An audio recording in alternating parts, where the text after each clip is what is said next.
The one disappointment I have, and this is just in comedy in general, I'm doing a video on this and just how lacking in comedy we are, like seriously lacking compared to the 70s. Yeah, we're so lacking that Sydney Sweeney is like the #1 comedy star right now. Yeah, well, that's how bad it is because the rom-com. She was in that rom-com. There's two outtakes, and nobody cares about the comedy in that movie. There's two outtakes from the original Ghostbusters that I can think of right now that are funnier than most comedies out there. Yeah, and one of them was one that Flash was just talking about, and that's the Fort Sumter scene. And Aykroyd's in this. What it is him and Winston are off to get this ghost, and that's what they're actually doing when they come back to New York at the end of the film. Is they're off at this place getting this ghost, and he's out there fucking around with shit in the dress and the clothes, and all of a sudden this ghost shows up and gives him a blowjob. And Winston's knocking on the door, and he's like, "What are you doing in there, Ray? You all right?" And he's like, "Later, man." And then the other scene that's cut out is when they're talking about how much money's left in the petty cash. It cuts off, but after that, Bill Murray goes, Did you do the figure on how much we would save if we just burned down the place? I think we'd make more money from the insurance. Like that.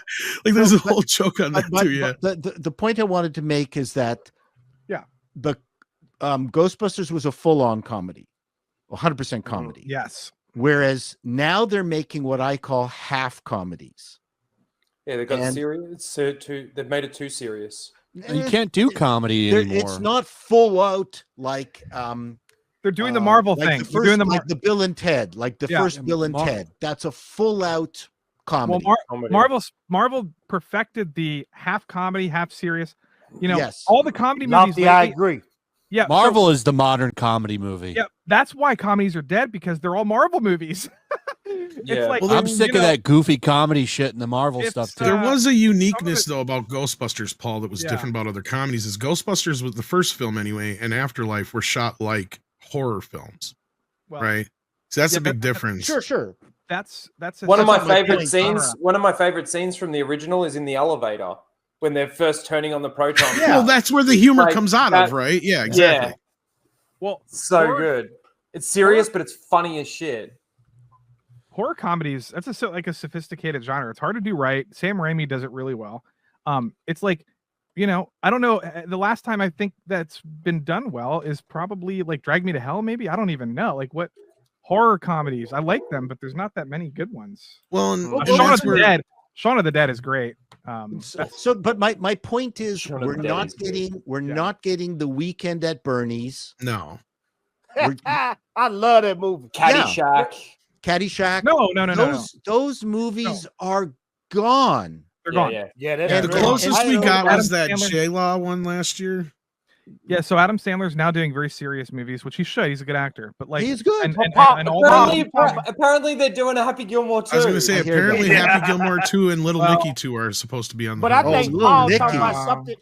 I think Paul's know. talking about something on a big level, though. No, he is. He's totally guys. We don't have any. We don't have modern day Jim Carreys. We don't have modern day Adam Sandler's. No, they get canceled. This is why Joker got made, because the guy that made that movie was making like old school Hangover.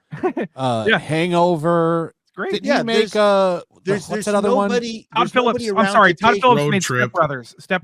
There's nobody to take the mantle of Ben Stiller. He made Road Trip.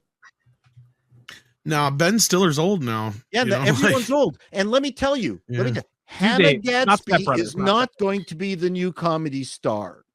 The sad part is, Paul, is the closest we got is Ryan Reynolds, and he's older than me, I believe. And that's not Tom, I was thinking that. Tropic Thunder was probably the last real comedy, really. No. Like Deadpool is the only comic book movie that's funny all the way through. It's comedy. Yeah, that's which one? True. Is which that's one? True. Deadpool. Yeah. Oh, Deadpool. The only way to make a true comedy now is to do a rom-com, and then I don't know. Lame. I like The Disaster Artist. I thought that was hilarious. With plus points if it's Franco. a gay rom-com. Yeah, but does that count though? Because that's more of a biopic too lofty. Yeah, but I mean, I get what you're saying, but like it qualifies. So like on a level though, like you guys are right. The last true comedy we had would probably be either The Hangover or Step Brothers or something like that. Yeah, or the good one. The good one. As far as like a pure comedy, did they try to make Ghostbusters 2016 like a straight up comedy? I put Tropic Thunder in that. But when did Tropic Thunder come out? Oh heck yeah, Tropic Thunder. Tropic Thunder Thunder true comedy. 2008. Thunder was in the aughts. That's like 20 years ago. No, You know, actually, no, it wasn't that long ago. Lofty. You know what? What's his name was 15. Iron Man back then. Who just brought up 2016? Because that's a good point. Because actually, Paul, was it you, Lofty? Because Paul Feig actually was the last guy making kind of raunchy comedies with Spy and Bridesmaids and The Heat. Because that was why I didn't mind what he was doing before. Because he actually took like male-driven genres and just put women in them. He wasn't remaking Lethal Weapon with women. He just made a movie like with Lethal Weapon with women. It was when he actually remade Ghostbusters was the problem. Yeah. I think that's kind of what broke comedy. Because Bridesmaids actually got like nominations and shit from Oscars, and that was a flat out comedy. I never saw it.